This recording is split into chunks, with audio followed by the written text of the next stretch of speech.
Bonjour, chers apprenants, chers élèves. Celui qui est en face de vous, c'est M. Mabélé Elvire Roland, professeur certifié de lycée, en service au lycée Pierre Savorgnan de Brazza. Chers élèves, la fois dernière, nous nous sommes séparés sur le thème 4, intitulé « Les rapports entre la nature et la culture ».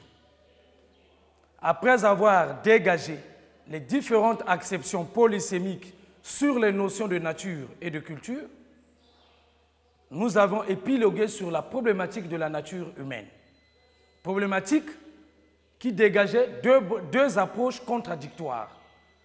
D'une part, nous avons démontré que l'homme était naturel en partant des conceptions des philosophes comme Aristote, Thomas Hobbes et Jean-Jacques Rousseau. Des philosophes qui ont pensé que la dimension naturelle ne pouvait pas s'effacer en l'homme. Et par la suite, lors de notre deuxième séance, nous avons montré le côté culturel de l'homme pour montrer le dépassement que la culture crée. Si l'homme arrive au monde, et c'est ce monde qui fait de lui un être naturel, parce que la nature, c'est le déjà donné, ce qui est donné gratuitement, sans pourtant qu'il y ait un effort personnel. Mais cet homme, une fois arrivé dans la société, est appelé à se démarquer de cette nature, est appelé à se créer une deuxième nature. Et cette nature n'est autre que la dimension culturelle. Et nous avons démontré comment la culture devient comme le prolongement, autrement dit la participation à un monde fabriqué, à un monde que l'homme doit se représenter, à un monde, j'allais dire, culturel ou un monde artificiel. Par conséquent, nous avons épilogué en faisant référence aux philosophes comme Karl Marx,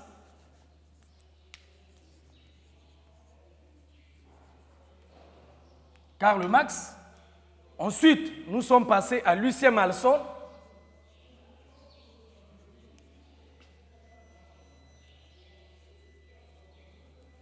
Lucien Malson, je reprécise, qui a écrit un ouvrage très capital intitulé « Les enfants sauvages ». C'est dans Les enfants sauvages que Lucien Malson va démontrer que l'homme n'a pas de nature, ou l'homme n'a point de nature, il a ou est plutôt une histoire. L'homme est appelé à se concrétiser, l'homme est appelé à se confirmer dans la société. L'homme ne doit pas croiser les bras dans la société, mais son agir ou son action. Et pour cela, Lucien Malson est considéré comme étant un prédécesseur de Jean-Paul Sartre. Puisque Sartre, qui vient après, va récupérer la théorie de Malson pour approfondir dans son ouvrage intitulé « L'existentialisme est un humanisme ».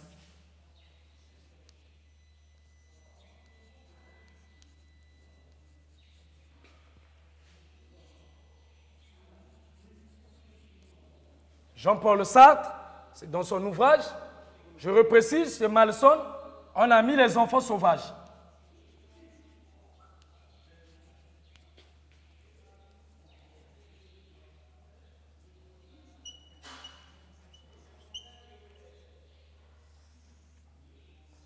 Chez Jean-Paul Sartre, c'est l'existentialisme est un humanisme.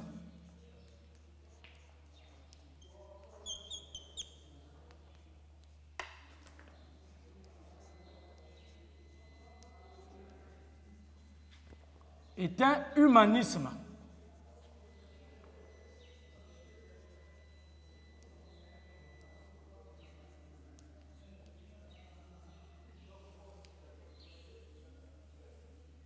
Cet ouvrage de Sartre, qui est rédigé au sortir de la Deuxième Guerre mondiale, devient célèbre parce que Sartre démontre que l'homme n'est rien d'autre que le fruit de son engagement, le fruit de son agir, bref, le fruit de ses actions dans le monde. L'homme ne peut pas croiser le bras, mais il doit écrire une page de son histoire. Mais dans l'engagement, l'homme est comme un projet qui est appelé à s'accomplir. Mais l'accomplissement de ce projet, c'est dans la société. Et par conséquent, Sartre partage le point de vue de Malson pour démontrer que l'homme n'est pas déjà donné.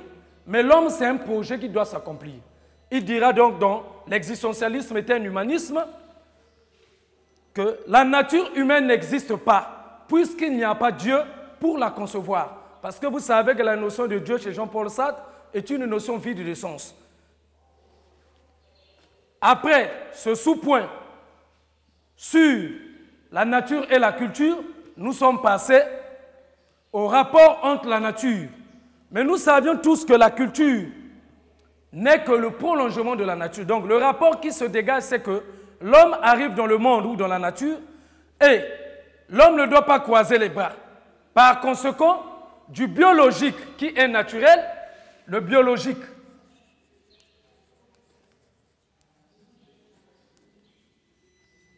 au biologique qui veut dire le naturel, l'homme doit ajouter quelque chose qui s'appelle l'artificiel.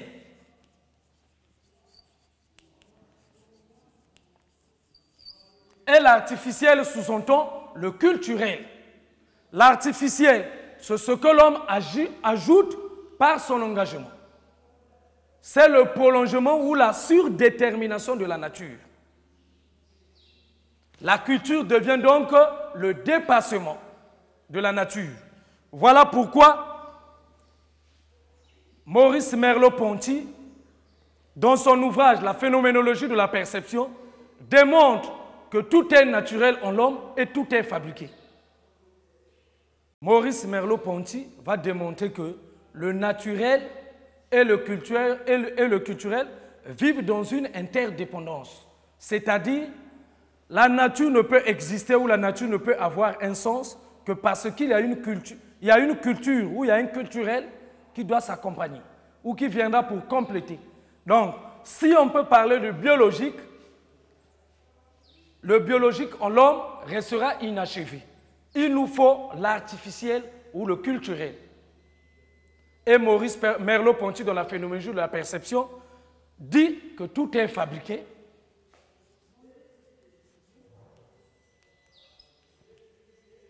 Et tout est naturel, fabriqué, qui renvoie à la culture. Et tout est biologique.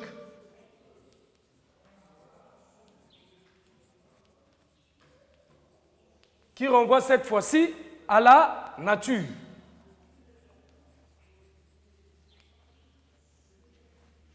À la suite de Merleau-Ponty, nous avons convoqué un autre philosophe intitulé, un philosophe qui s'appelle François Jacob, dans son ouvrage intitulé « Les jeux des possibles ».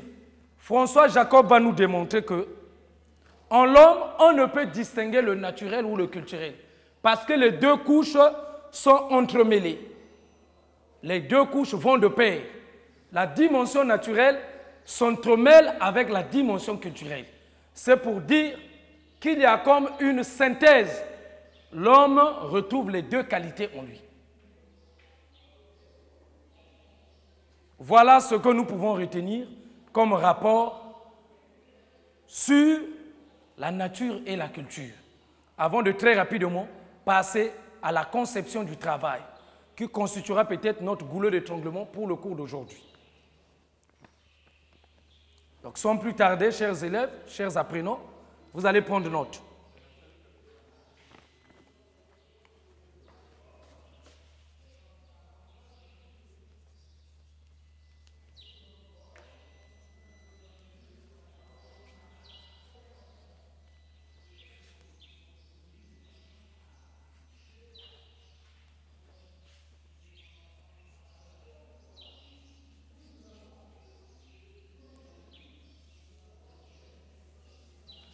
Donc, vous allez prendre note à la ligne.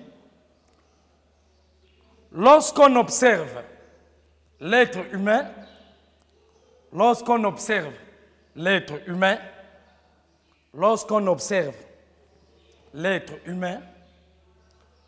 relevons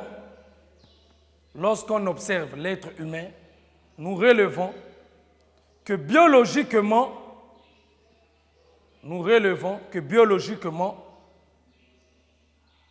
il est du règne animal. Nous relevons que biologiquement, il est du règne animal. Nous relevons que biologiquement, il est du règne animal. nous relevons que biologiquement,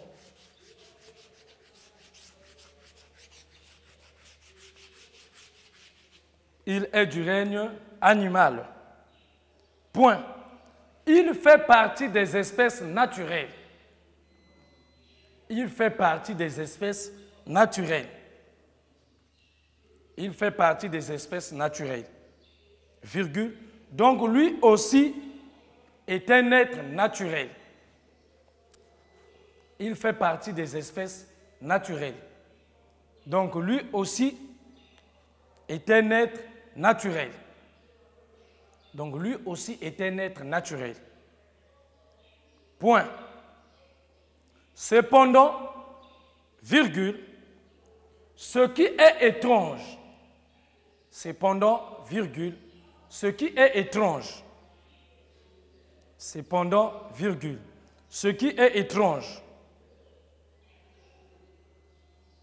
ce qui est étrange, c'est le fait que l'homme ne peut vouloir vivre comme un animal. Cependant, ce qui est étrange, c'est le fait que l'homme ne peut vouloir vivre comme un animal. Point. Cette différence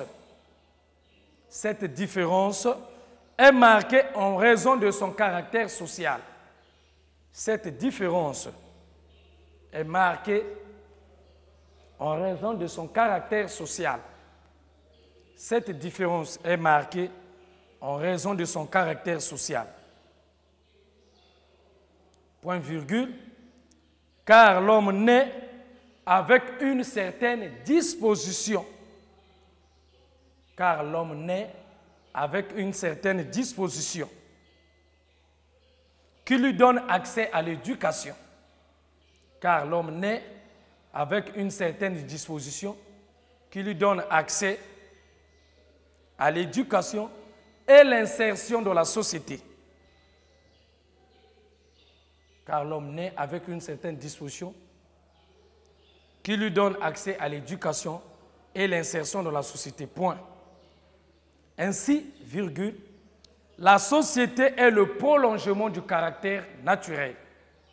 Ainsi, virgule, la société est le prolongement du caractère naturel.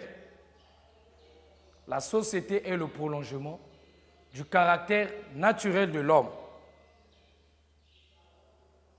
Point virgule.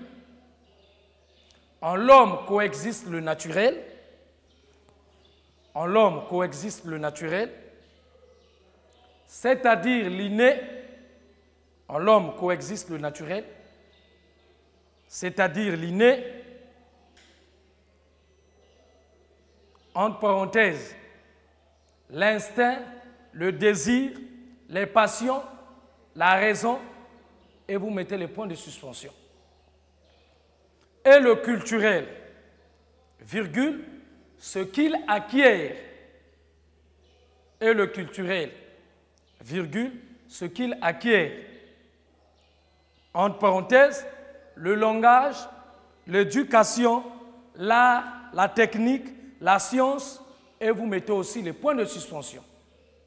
Donc, vous comprenez très bien que le culturel, c'est ce que l'homme apprend dans la société. L'homme arrive au monde avec un certain nombre de prédispositions naturelles.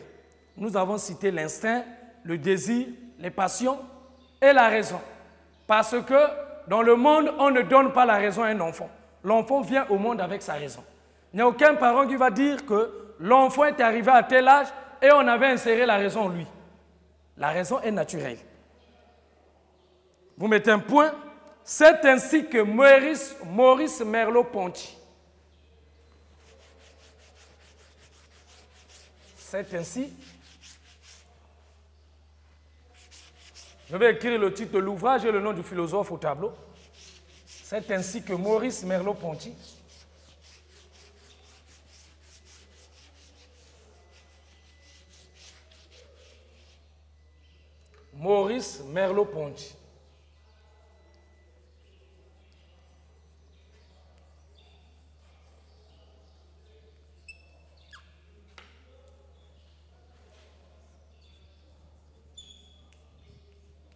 dans son ouvrage intitulé « La phénoménologie de la perception ».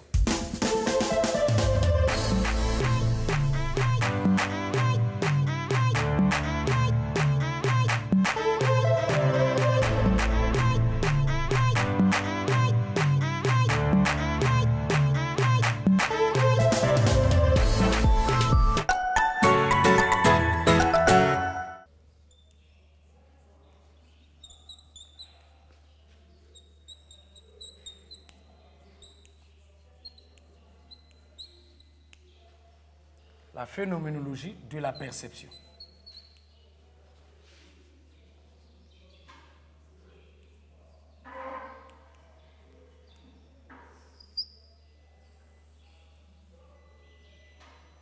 Dans son ouvrage intitulé « La phénoménologie de la perception » déclare, deux points, on ouvre les guillemets. Il est impossible de superposer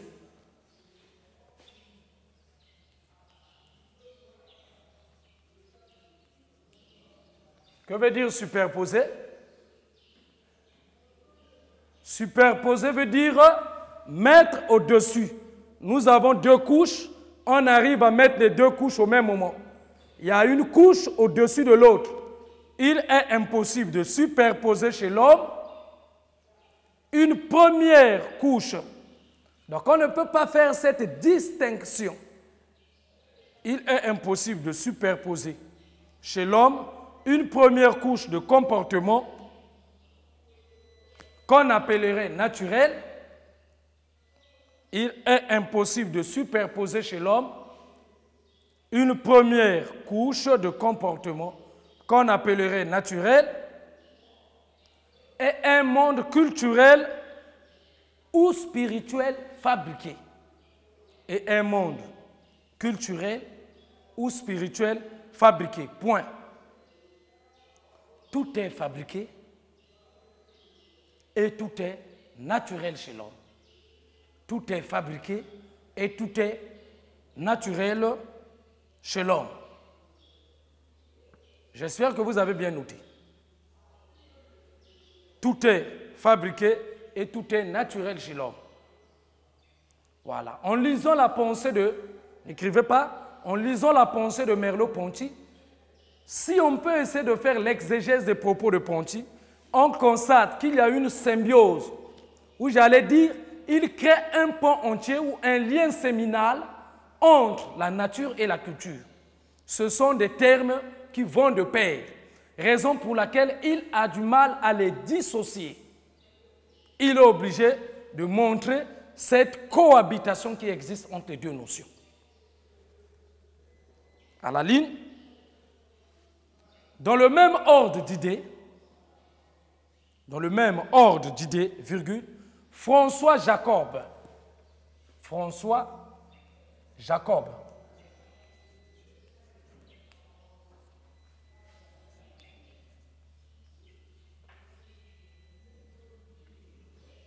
François Jacob fait savoir qu'il existe dans le comportement de l'homme. François Jacob fait savoir qu'il existe dans le comportement de l'homme,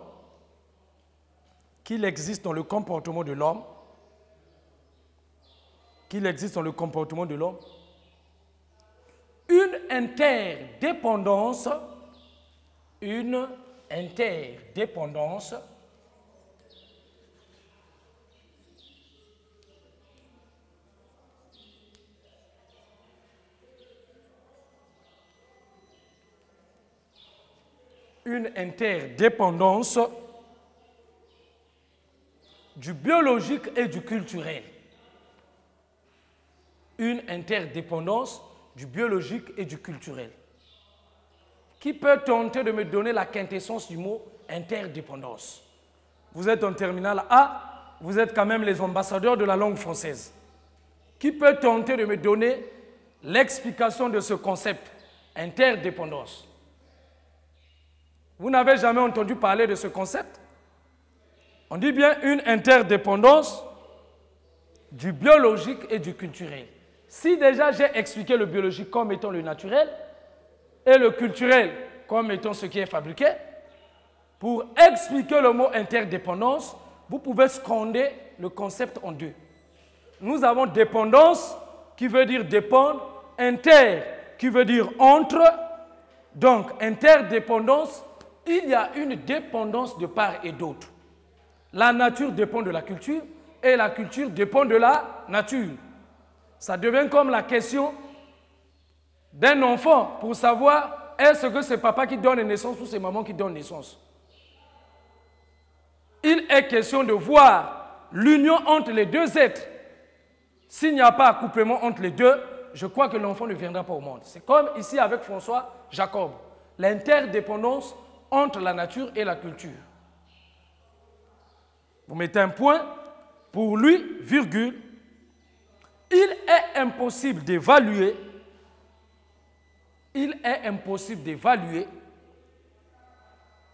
la part respective de chacune dans le comportement.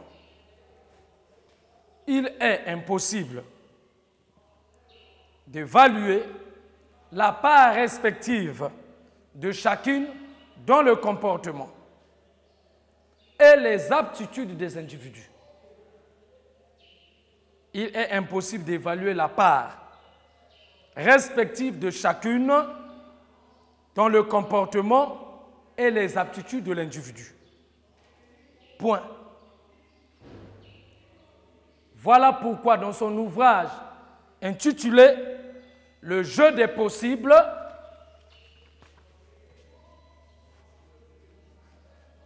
le jeu des possibles.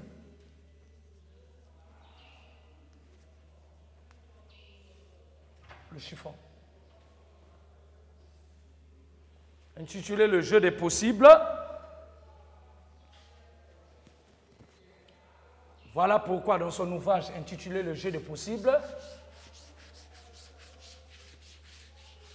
virgule, Jacob affirme, deux points. Jacob affirme, deux points. On ouvre les guillemets. Comme n'importe quel caractère,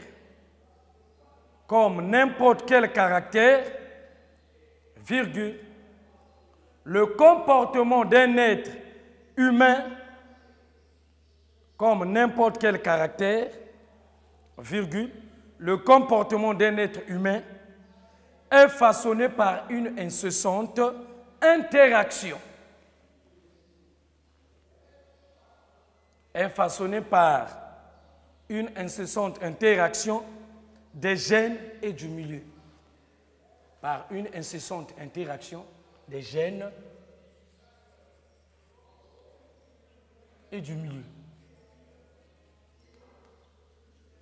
Quand on parle des gènes, on voit ce qui est naturel ou héréditaire, et quand on parle du milieu, on fait recours à ce qui est culturel. Et du milieu, vous mettez un point, vous fermez les guillemets. Nous allons passer très rapidement au grand 3.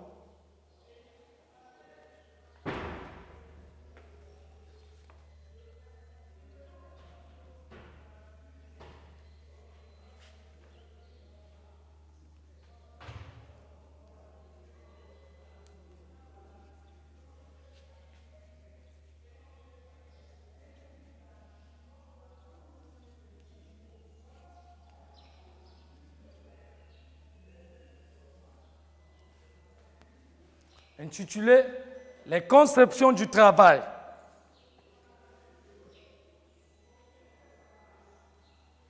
Voilà. Nous avons l'habitude de parler du travail. Si vous venez à l'école, c'est pour chercher le travail.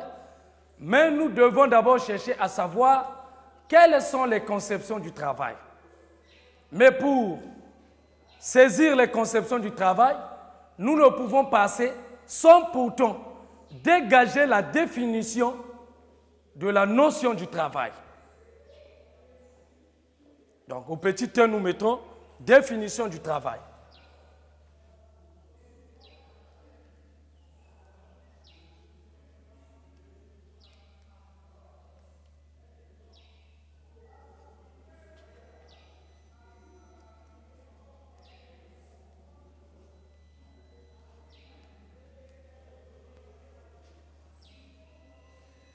Définition du travail.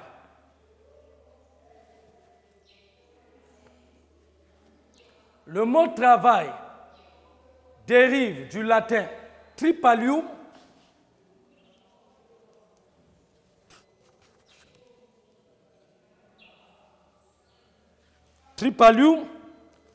qui est un instrument formé à 3 pieux.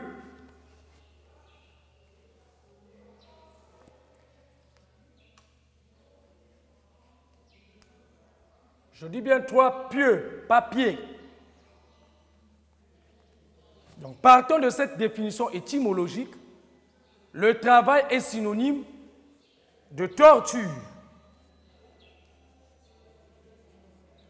virgule, le travail est synonyme d'avilissement,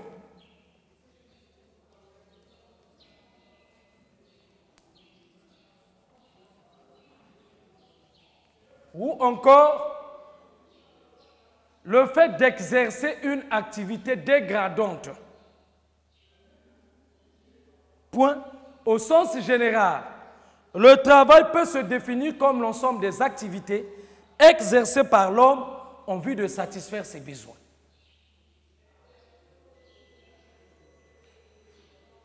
Après avoir défini le travail comme tel, nous pouvons maintenant passer aux conceptions du travail. Parce qu'il y a la conception du travail comme facteur d'aliénation et de domination, et ensuite, il y a le travail comme facteur de libération. Donc, sans plus tarder, nous allons relever d'abord les définitions du travail, ou les différentes acceptions du travail, avant de rentrer dans les conceptions. Comment les philosophes conçoivent le travail? À la ligne d'or, vous écrivez au petit 1, définition du travail. Du latin tripalium, du latin tripalium,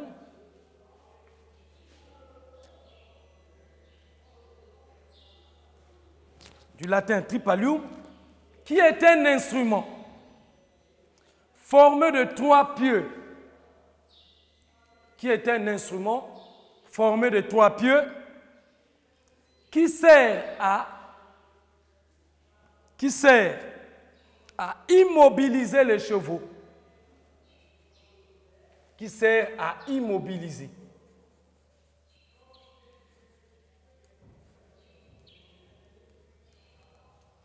Qui sert à immobiliser les chevaux. Point. Le travail désigne de son étymologie, le travail désigne de son étymologie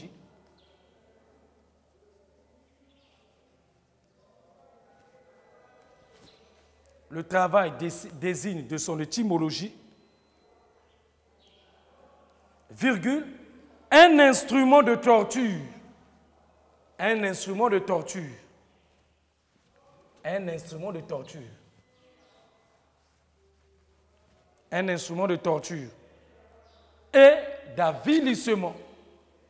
Et d'avilissement. S'avilir, c'est le fait de se dégrader. Un instrument de torture et d'avilissement. Point. Le travail au sens général,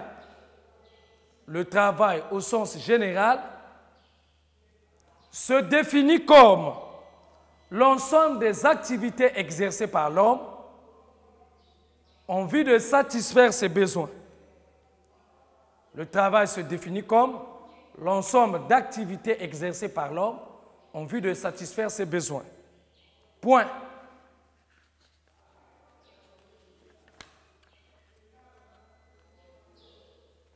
Vous mettez un point à la ligne. Ce qui est vrai est que tous les êtres vivants travaillent. Ce qui est vrai est que tous les êtres vivants travaillent là où ils exercent des activités. Là où ils exercent des activités. Vous mettez un point. au petit d, on écrit quelques conceptions du travail.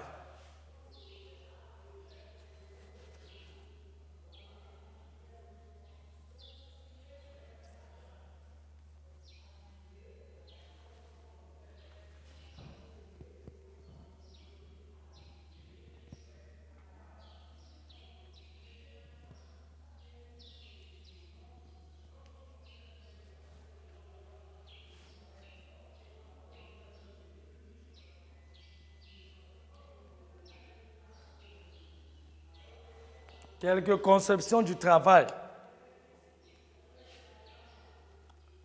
Là, j'aimerais d'abord arrêter pour vous démontrer que nous avons deux conceptions du travail. Le travail comme libération et le travail comme servitude. Mais suivant le programme, nous allons commencer par la dimension de la servitude du travail. Travail comme servitude.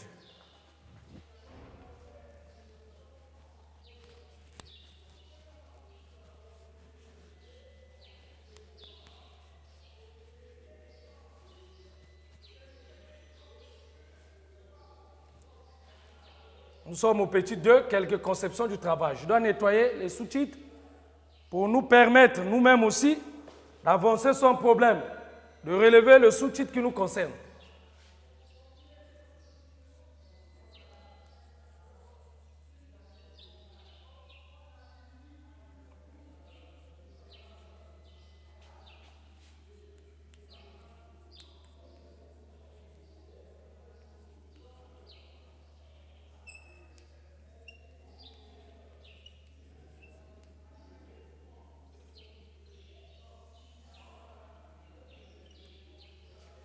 Premier tiré, le travail comme servitude.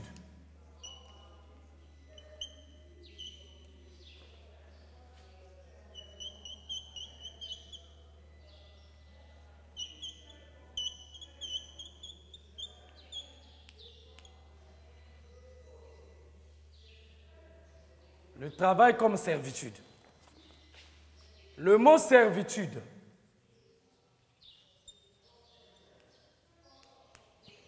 vient du mot latin servus.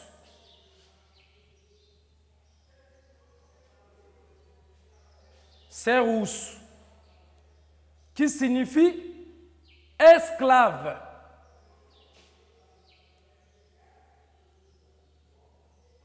Dès lors, la servitude peut se définir comme l'état d'esclavage. Partant de cela, le travail comme esclavage. Mais si on peut repartir sur la définition étymologique du travail, qui veut dire déjà tripalium, qui veut dire instrument de torture ou d'avilissement, on peut retrouver cette conception du travail qui considère que travailler signifie souffrir, que travailler signifie exercer une activité dont le rendement est faible, dont la rémunération est faible. On se poumonne, on dépense beaucoup d'énergie et à la fin, on est très mal rémunéré. Et déjà dans l'Antiquité, les philosophes comme Platon et Aristote abordent déjà cette question du travail comme une activité dégradante, comme une activité avilisante. Car travailler dans la Grèce antique signifiait se torturer, signifiait se dégrader, signifiait s'avilir, bref, signifiait devenir esclave. Et Platon déjà dans la République ne manque pas de signifier cela. Le travail est considéré comme une corvée. Comme une corvée. C'est-à-dire une activité difficile à exercer. Mais pas plus que Platon, déjà la Bible, dans la tradition judéo-chrétienne, la Bible considère le travail comme une malédiction de Dieu infligée aux hommes suite à la désobéissance d'Adam et Ève dans le jardin d'Éden. Raison pour laquelle la Bible, dans Genèse 3, 19, déclare que tu ne mangeras qu'à la sueur de ton front.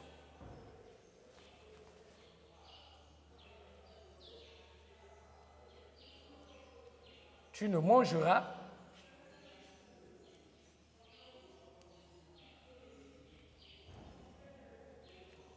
car la sueur de ton front.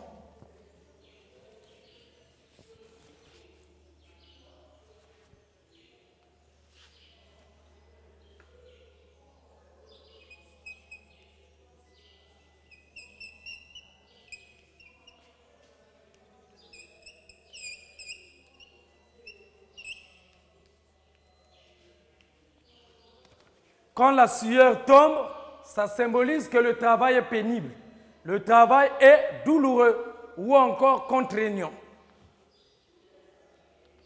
Et en dehors de la Bible, Karl Marx aussi dénonce le travail qu'il considère comme étant l'exploitation de l'homme par l'homme, car l'ouvrier est considéré comme un aliéné.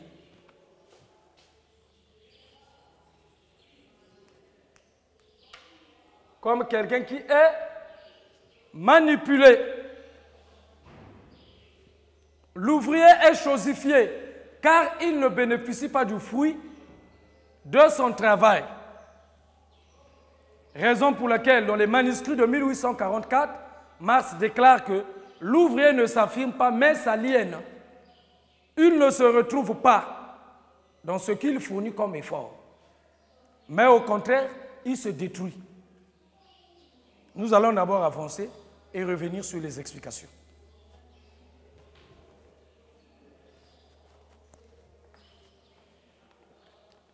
À la ligne, travail comme servitude. À la ligne, le travail renvoie, virgule, de son étymologie. Le travail renvoie de son étymologie au tableau.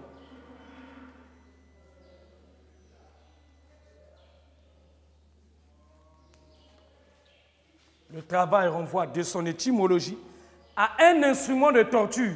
L'étymologie, c'est la définition que nous avons considéré le travail comme étant quelque chose qui partait de tripalium. Tripalium, c'est la définition étymologique. Donc la toute première définition à partir de laquelle toutes les autres définitions dérivent. Le travail renvoie de son étymologie à un instrument de torture, virgule, d'assujettissement. D'assujettissement.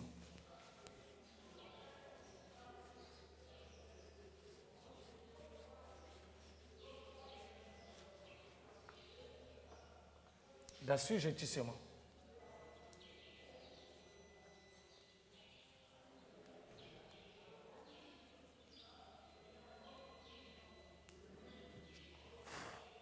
D'assujettissement. D'assujettissement. Et de servitude. Et de servitude que je venais déjà d'écrire. Et de servitude. Point. Avant qu'il ne soit donc une nécessité, avant qu'il ne soit donc une nécessité, avant qu'il ne soit donc une nécessité, avant qu'il ne soit donc une nécessité, virgule, le travail est d'abord une activité douloureuse. Le travail est d'abord une activité douloureuse. Virgule. Le travail est d'abord une activité douloureuse. Virgule. Une peine. Le travail est d'abord une activité douloureuse. Virgule. Une peine. Une peine pour l'homme. Vous savez que la peine, c'est ce qui est difficile à supporter. Une peine pour l'homme. Point. À la ligne. Dans la Grèce antique,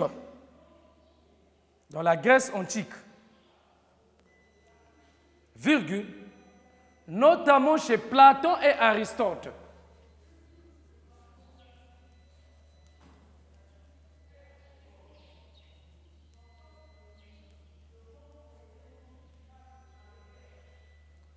dans la Grèce antique, notamment chez Platon et Aristote, virgule, le travail manuel,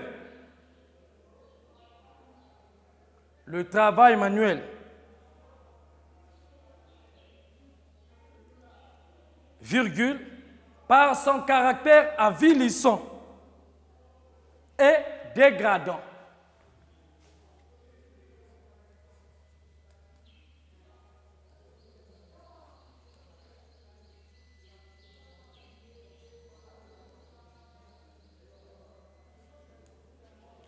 Par son caractère avilissant et dégradant, virgule, était considéré comme une activité inhumaine.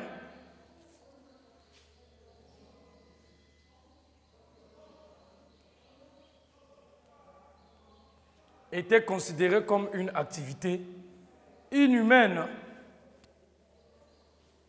Était considéré comme une activité inhumaine. Virgule, dévalorisante. Comme une activité inhumaine, virgule, dévalorisante. Et réservée exclusivement aux esclaves.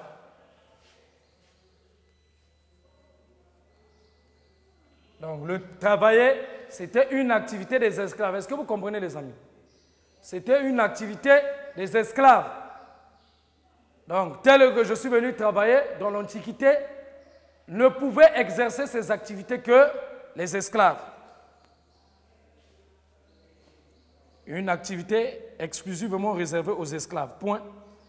Point. Travailler, virgule, pour les Grecs, c'est se torturer.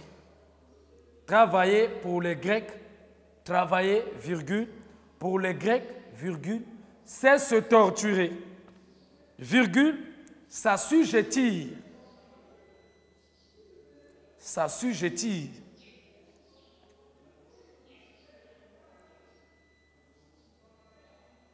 Et s'asservir à la nécessité.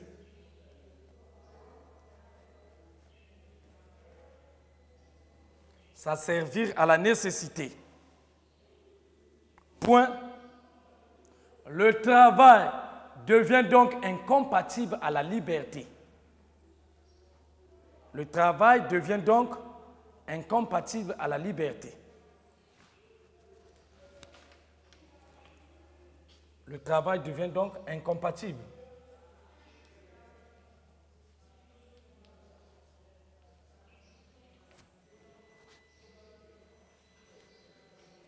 Incompatible à la liberté. Donc, ce qui est contraire à la liberté. Le travail devient donc incompatible à la liberté. Virgule, il dépouille l'homme de son essence. Il dépouille.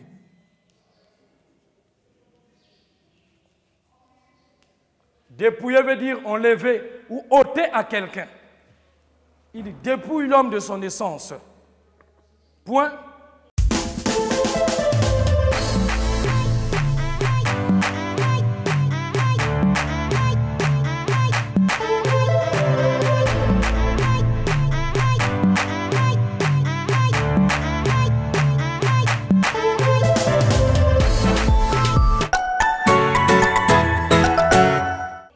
Ce qui permet à Platon de déclarer, dans son ouvrage intitulé La République, ce qui permet à Platon de déclarer dans La République,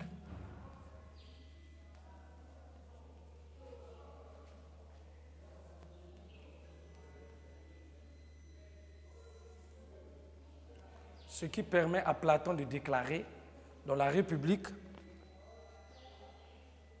deux points, on ouvre les guillemets, le travail est une corvée. Le travail est une corvée réservée à la plèbe.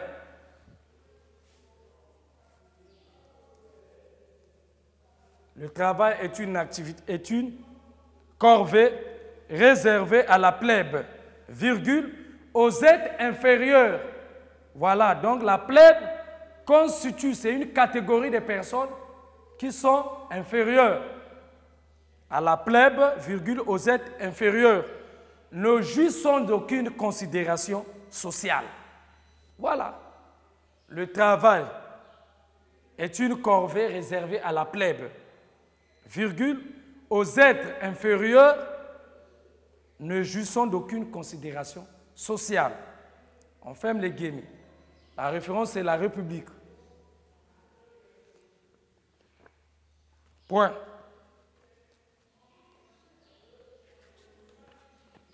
À la ligne.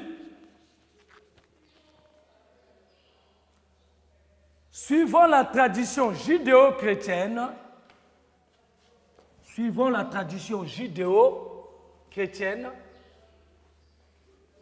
qu'on appelle encore par la tradition biblique, suivant la tradition.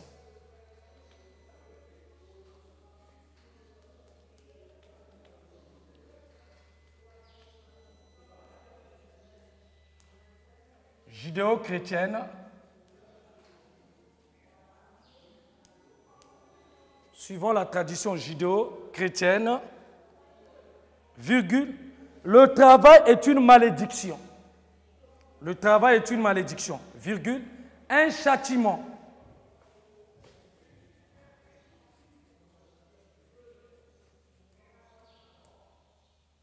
Donc ça, c'est la conception biblique qui évoque cela.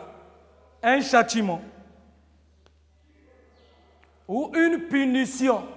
Voilà l'explication du mot châtiment. Un châtiment ou une punition que Dieu a infligé aux hommes. Que Dieu a infligé aux hommes. Suite à la désobéissance d'Adam et Ève.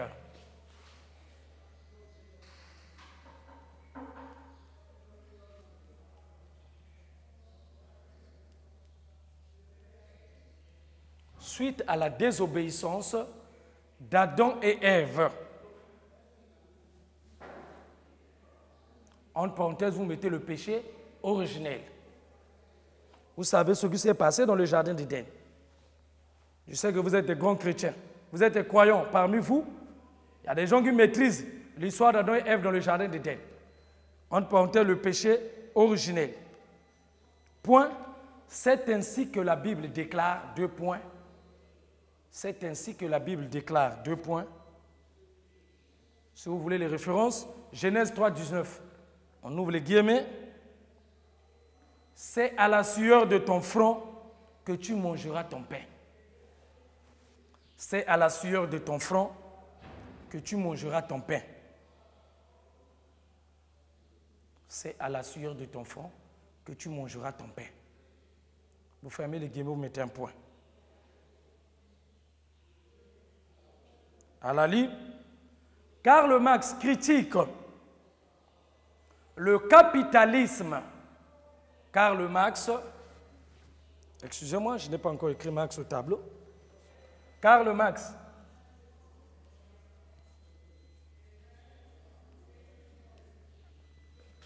critique le capitalisme.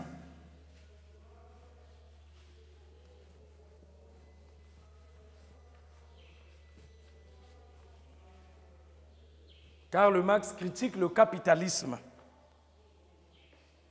en dénonçant les conditions aliénantes du travail. En dénonçant les conditions aliénantes du travail. En dénonçant les conditions aliénantes du travail de l'ouvrier. Point. Selon lui, virgule, le travail industriel est pire que la version de l'aliénation du travail. Le travail industriel est pire que la version de l'aliénation du travail, selon les conditions de son organisation. Selon les conditions de son organisation. Point. L'ouvrier est considéré comme une marchandise. L'ouvrier est considéré comme une marchandise. Virgule. Il est chosifié. Il est chosifié. Point. Il devient étranger devant son propre produit. Il devient étranger devant son propre produit.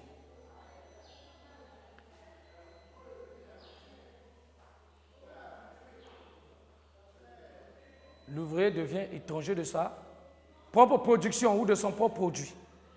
Point. Plus il travaille, virgule, moins il gagne.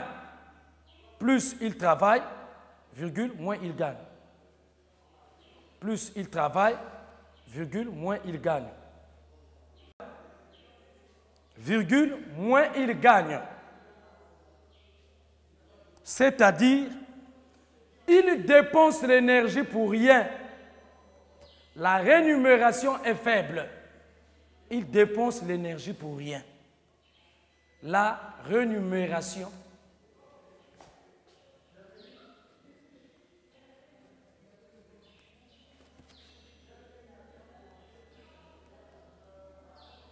La rémunération est faible.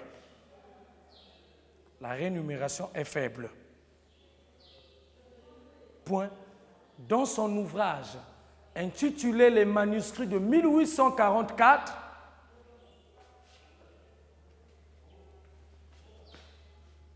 les manuscrits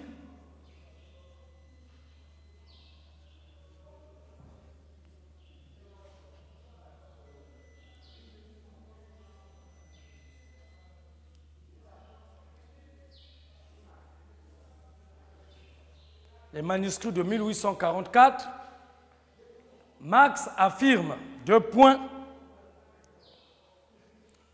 dans son travail, Marx affirme, deux points, vous ouvrez les guillemets bien sûr, dans son travail, virgule, l'ouvrier ne s'affirme pas, mais il se nie. Dans son travail, l'ouvrier ne s'affirme pas, mais il se nie.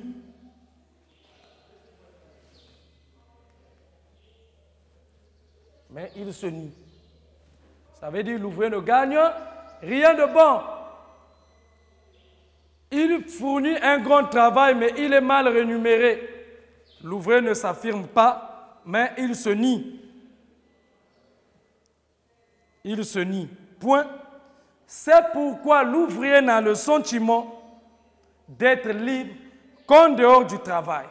C'est pourquoi l'ouvrier n'a le sentiment d'être libre qu'en dehors du travail. C'est pourquoi l'ouvrier n'a le sentiment d'être libre qu'en dehors du travail. Point. On ferme les guillemets à la ligne. Le travail, à en croire Karl Marx, déshumanise.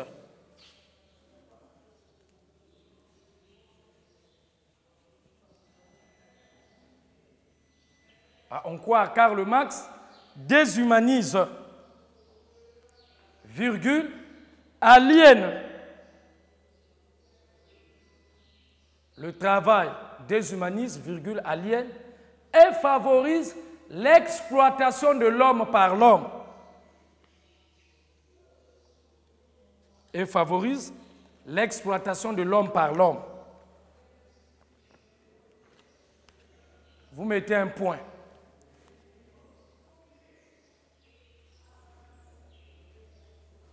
Et favorise l'exploitation de l'homme par l'homme. Point. Voilà la conception marxienne. Cette fois-ci, on nous a montré le mauvais côté du travail, travail comme servitude. Nous allons aborder en quelque sorte la deuxième dimension du travail. Donc le jour de l'examen, vous avez la thèse et l'antithèse, tout dépendra de la manière dont le sujet sera présenté. N'allez pas dire que M. Mabela a dit que ça c'est la thèse. La thèse dépend du sujet. Ce que nous allons aborder en deuxième position peut devenir la thèse pour un sujet donné. Donc ça dépendra de vous, la capacité de voir qu'est-ce qu'on nous demande d'abord. Pour cela, on va écrire le travail, virgule, facteur de libération.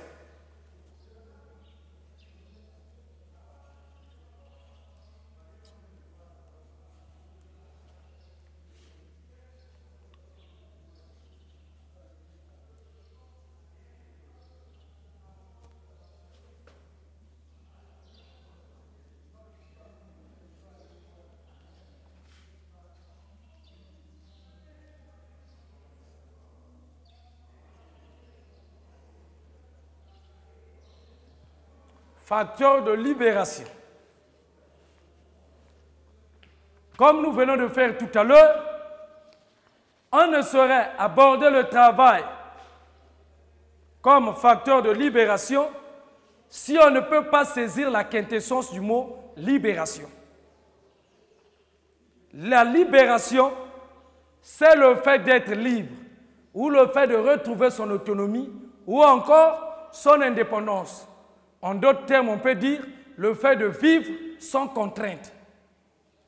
Partant de cela, le travail devient comme un moyen ou une cause de la liberté de l'homme parce que le travail lui permet de faire face à ses besoins. Le travail lui donne la possibilité de régler ses problèmes. Le travail donne à l'homme une dimension humanisante. C'est par le travail que l'homme peut s'insérer dans la société. C'est par le travail que l'homme peut faire face à ses besoins. Pour cela, Voltaire, dans son ouvrage intitulé Candide,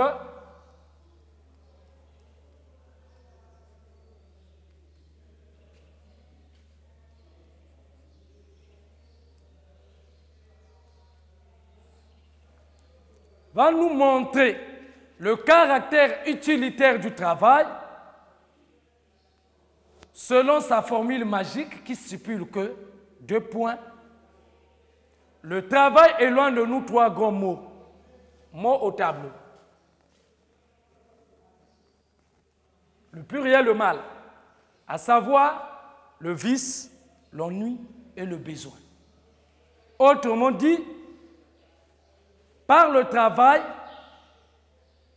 quand on travaille, on ne peut plus avoir les défauts.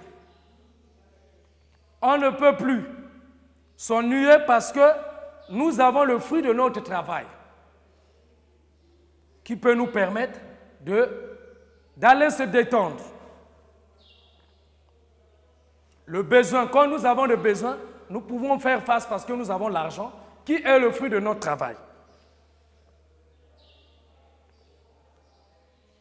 Hegel pense aussi que le travail est la source de grandeur et de l'élévation de l'homme, car l'esclave prend conscience, c'est par le travail. Il s'agit de la dimension de la dialectique du maître et de l'esclave. L'esclave arrive à renverser la tendance à se considérer, à se rendre compte qu'il est utile aussi bien que le maître, c'est par le risque du travail. En mettant sa vie en jeu, l'esclave prend conscience qu'il peut devenir le maître de son maître.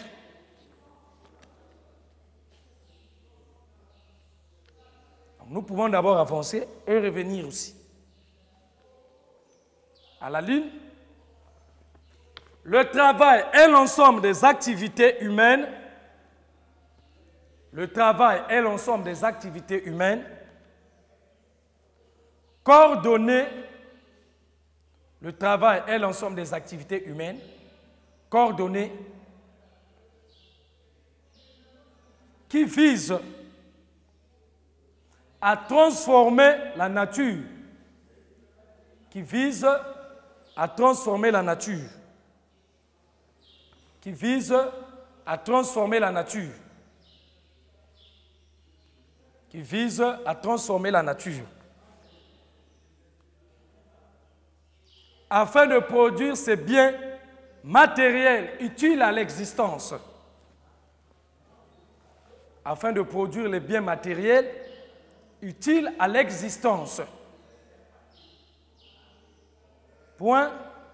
Par conséquent, il n'y a de travail que du point de vue humain. Par conséquent, il n'y a du travail que du point de vue humain. C'est-à-dire, seul l'homme travaille pour sa survie.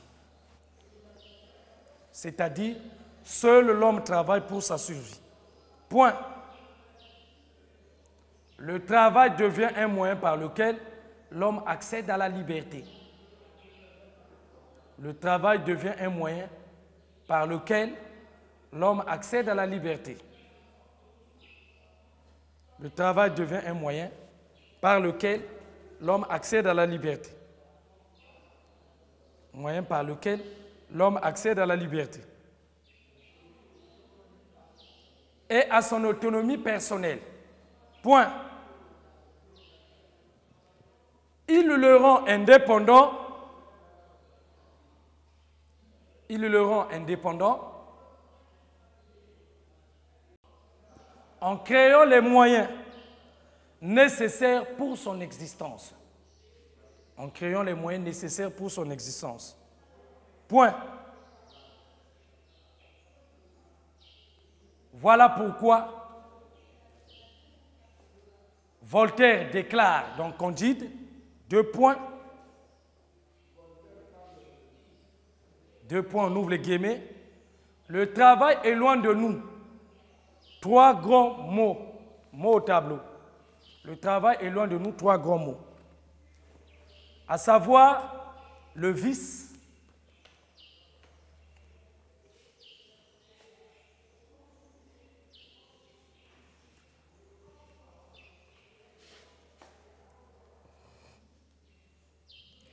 virgule, l'ennui et le besoin. Le vice, l'ennui et le besoin. Le vice, l'ennui et le besoin.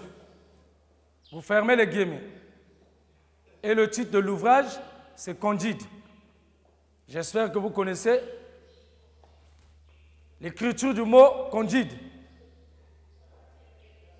Est-ce que vous êtes à la ligne? À la ligne, pour Karl Marx, virgule, le travail joue un rôle immédiat dans l'accès de l'homme. Le travail joue un rôle immédiat dans l'accès.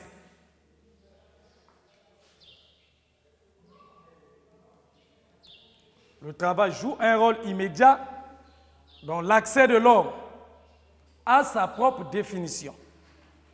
Point. L'homme ne peut que se définir que lorsqu'il produit ses propres moyens d'existence. L'homme ne peut se définir que lorsqu'il produit ses propres moyens d'existence. C'est-à-dire lorsqu'il travaille. Le travail, dès lors, permet à l'homme de se démarquer de l'animal. Permet à l'homme de se démarquer de l'animal. Point. C'est en travaillant que l'homme crée une rupture avec la nature et prend conscience de sa dimension d'élévation. Et prend conscience de sa dimension d'élévation. Point. Pour cela, Marx écrit dans le Capital, en dehors des manuscrits de 1844, où Karl Marx a montré le caractère aliénant. Karl Marx est dualiste. Il montre cette fois-ci que le travail n'est pas seulement aliénant. Il va publier un autre ouvrage intitulé Le Capital.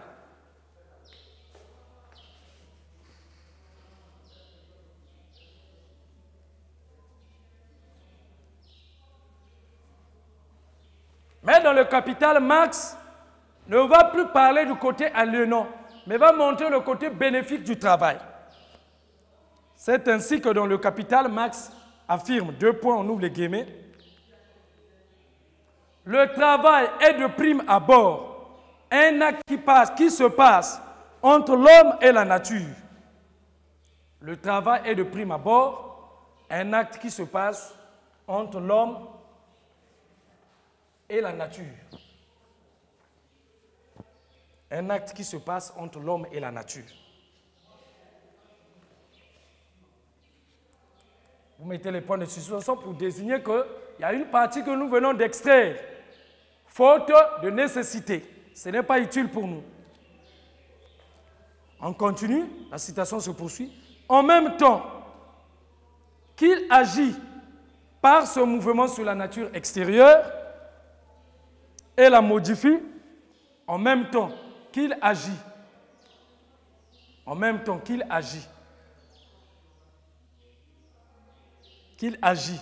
par ce mouvement sur la nature extérieure et la modifie, virgule, il modifie sa propre nature. Il modifie sa propre nature, virgule, et développe les facultés. Il modifie sa propre nature et développe les facultés qui y sommeillent.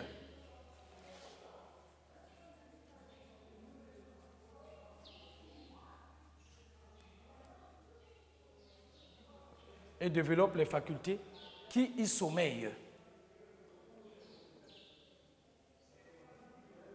Qui y sommeillent. Vous fermez les guillemets, vous mettez un point. Point. L'esclave se reconnaît. L'esclave se reconnaît en conséquence comme un sujet. L'esclave se reconnaît en conséquence comme un sujet. L'esclave se reconnaît en conséquence comme un sujet. Et accède aussi à son indépendance. Et accède aussi à son indépendance. Point. Donc, par le travail, il triomphe de la peur de la mort et parvient à l'affirmation de soi. C'est ce que Hegel appelle par la dialectique du maître et de l'esclave, que faute de temps, nous allons expliciter lors du prochain cours. Puisqu'il nous reste peu de temps, le temps nous est imparti. Nous allons revenir lors de la séance prochaine en expliquant d'abord cette thématique ou en faisant l'exégèse des propos de Hegel. Donc, par le travail, il triomphe la peur de la mort et parvient à l'affirmation de soi. C'est ainsi que Hegel, à travers sa théorie de la dialectique du maître et de l'esclave,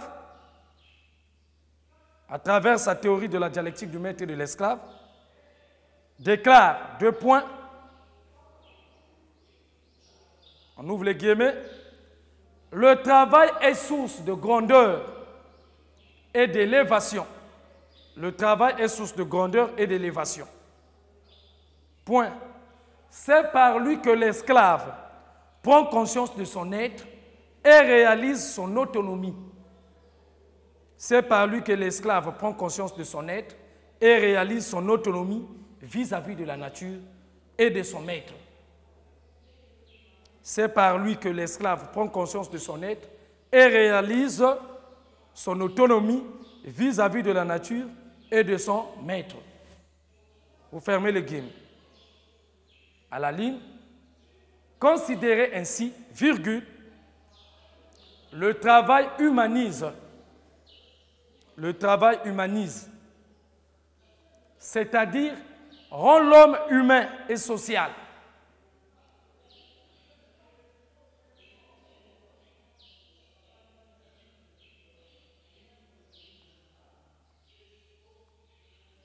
Le travail humaniste, c'est-à-dire rend l'homme humain et social. Point. Cependant, virgule, si le travail semble bien pour l'homme, ses conditions de réalisation paraissent contraignantes. Ces conditions de réalisation paraissent contraignantes et sont loin de lui donner une liberté réelle.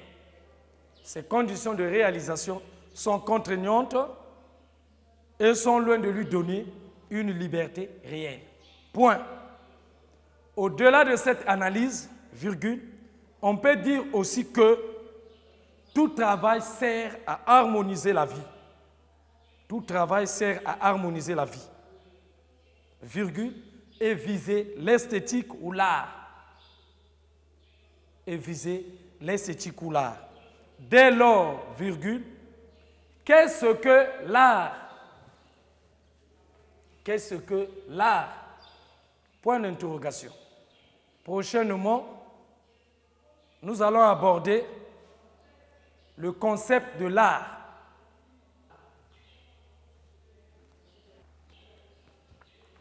Prochainement, nous allons aborder le concept d'art qui a une préoccupation par rapport au cours.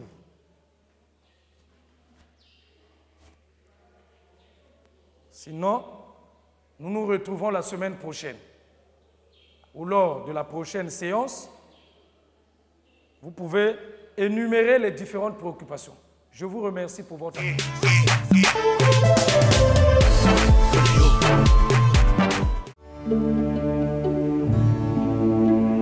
Chers parents, chers élèves du préscolaire, primaire, collège et lycée, chers apprenants des centres d'alphabétisation et de rescolarisation, ce message vous concerne. L'école à domicile, c'est le nouveau programme du MEPSA. Désormais, apprenez via la télévision, la presse écrite et les réseaux sociaux à partir du site www.menepsa.org et de l'application L'école à domicile. Vous avez également la possibilité de suivre les cours à partir de la page YouTube MEPSA Congo, l'application Télénanga MTN Congo. À la télévision, les cours seront diffusés chaque jour de 8h à 14h et au quotidien dans les dépêches de Brazzaville.